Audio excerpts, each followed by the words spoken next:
أعوذ بالله من الشيطان الرجيم. بسم الله الرحمن الرحيم. الحمد لله، الصلاة والسلام على رسول الله، ثم أما بعد. السلام علیکم و رحمت الله و برکاته. برادران و خواهران و دوستداران زبان عربی، الحمدلله که ما و شما 6 درس از کتاب بیدان، کتاب گراماتیک زبان عربی گرفتیم و امروز میخواهم درس هفتم را به سمع شما دوستداران زبان عربی برسانم.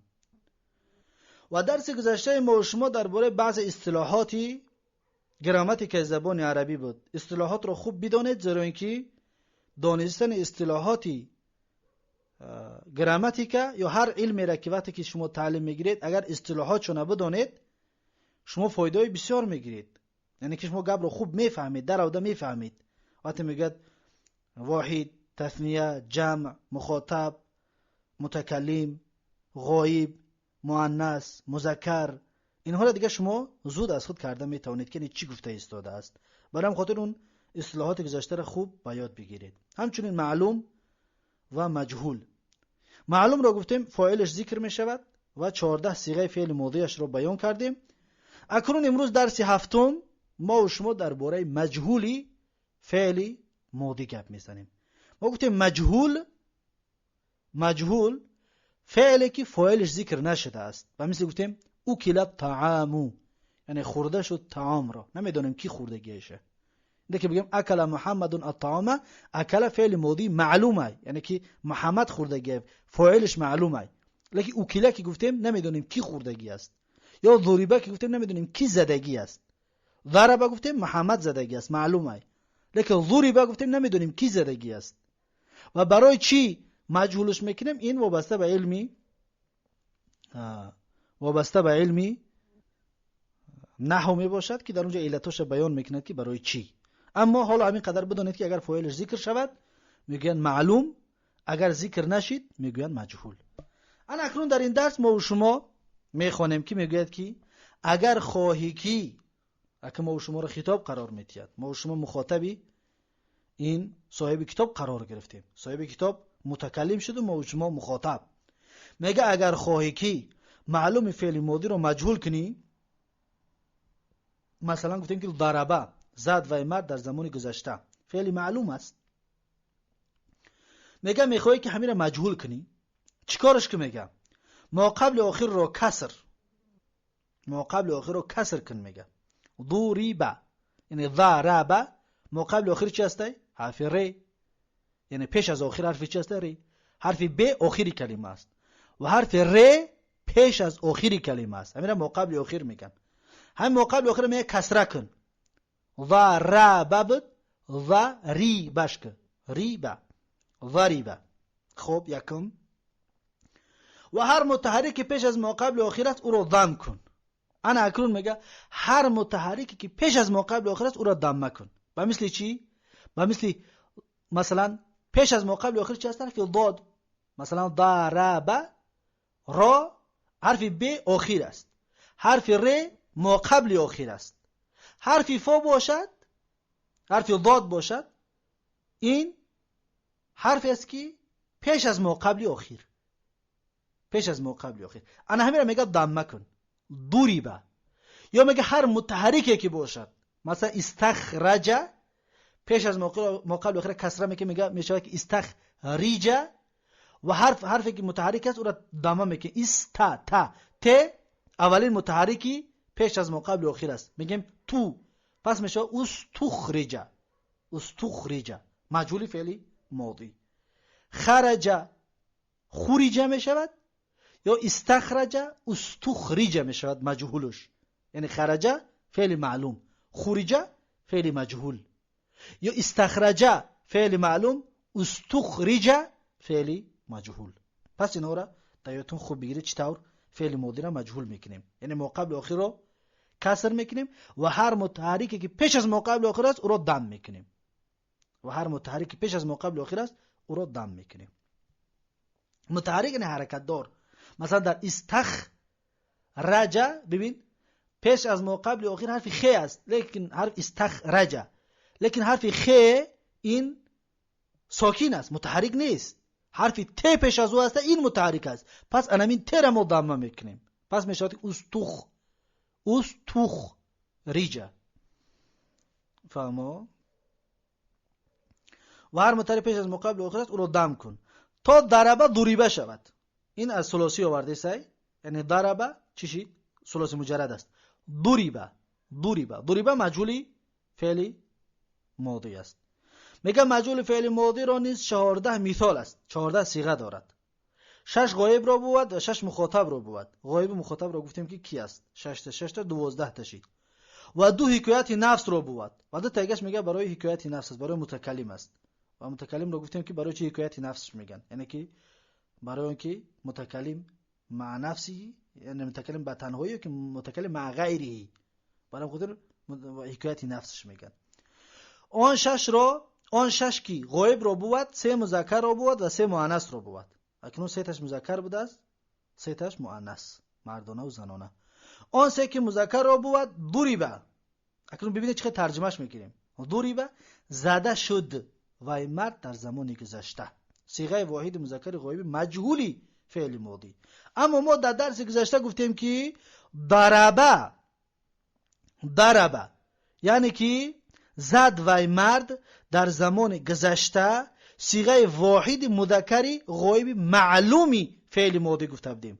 اینجا مجهولی فعل ماضی میگیم. فهمو؟ اینجا چی میگیم؟ مجهولی فعل ماضی.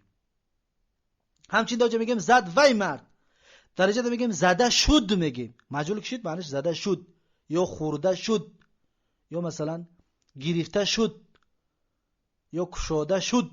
این مجهول ترجمه وقتی مجهولش کردیم همینطور ترجمه کرده می شود. ضریبه زده شد و مرد در زمان گذشته صیغه واحدی مذکر غایبی مجهول فعل ماضی. ضریبا زده شدند ایشان، یعنی زده شدند ویها 2 مرد در زمان گذشته صیغه تثنیه مذکر غایبین مجهول فعل ماضی. ضریبو زده شدند ایشان همه مردان در زمان گذشته صیغه جمع مذکر غایبین مجهول فعل ماضی. پس این 3 تا برای مذکر بود. اون 3 که مؤنث را بود، 3 تا که برای مؤنث است، ضریبت زده شد و زن در زمان گذشته صیغه واحده مؤنث غایبه مجهول فعل ماضی. ضریبتا زده شدند ایشان 2 زن در زمان گذشته صیغه تثنیه مؤنث غایبتین مجهول فعل ماضی.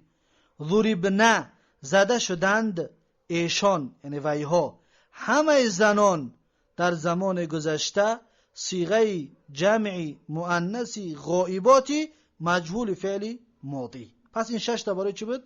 6 تا برای غایب. میگه که آن 6 کی مخاطب را بود، 3 مذکر را بود و 3 مؤنث را بود. 3 تا مخاطب که بیان میکند، 3 تا غایب بود کرد و گذشت در 3 تا مخاطب. 3 تا مخاطب میگه 3 تاش برای مذکر است و 3 تاش برای مؤنث. آن 3 که مذکر را بود ضریبتا یعنی زده شدی تو مرد مردانه است، زده شدی تو مرد یعنی مذکر است، زده شدی تو مرد در زمان گذشته صیغه واحد مذکر مخاطب مجهول فعل ماضی.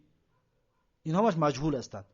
ضریبتما زده شدید شما 2 مرد در زمان گذشته صیغه تثنیه مذکر مخاطبین مجهول فعل ماضی. ضریبتم زده شدید شما همه مردان در زمان گذشته صیغه جمع مذکر مخاطبین مجهول فعل ماضی. پس این 3 تا برای مخاطب مذکر بود. آن 3 که مؤنث را بود، انا که 3 تا که برای مؤنث است، ضریبتی زده شدی تو زن در زمان گذشته صیغه واحده مؤنث مخاطبه مجهول فعل ماضی. ضریبتما زده شدید شما 2 زن در زمان گذشته صيغه تثنیه مؤنث مخاطبين مجهول فعل ماضي. مخاطبين یعنی دوتا مخاطب. مجهول فعل ماضی. ضربتن زده شدید شما همه زنان در زمان گذشته.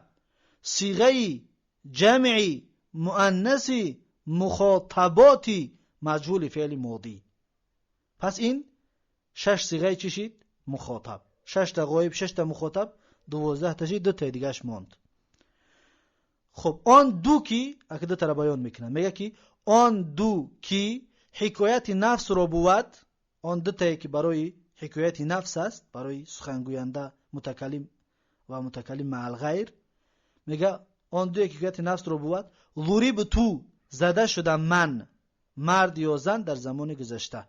یعنی که آدم بگه که کسی زدهش نمیدونه کی زدگیشه و میگه ضریب تو زده شدم، نمیدونه کی زدگیشه.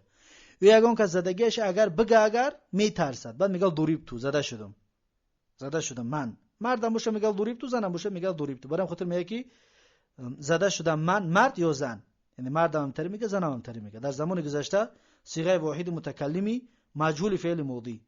ضربنا زده شده ما همه مردان و یا همه زنان، یعنی بسیاری باشن، عده که زیاد. در زمان گذشته صیغه متکلم مع الغیر مجهول فعل ماضی. این را چی میگن؟ صیغه متکلم مع الغیر، یعنی که قطعی کسی دیگر هم هست، دو کس یا زیاده از این، 10 20 کس 100 کس 1000 کس هم باشن، پس میگن ضربنا، یعنی زده شده ما یا شته خورده ما. پس این بود 12 صیغه مجهول فعل ماضی. انا اکنون 12 تا را، این 14 صیغه مجهول فعل ماضی. انا اکنون 14 تا را یک بار با ترتیب من میگویم، شما خوب گوش بندازید.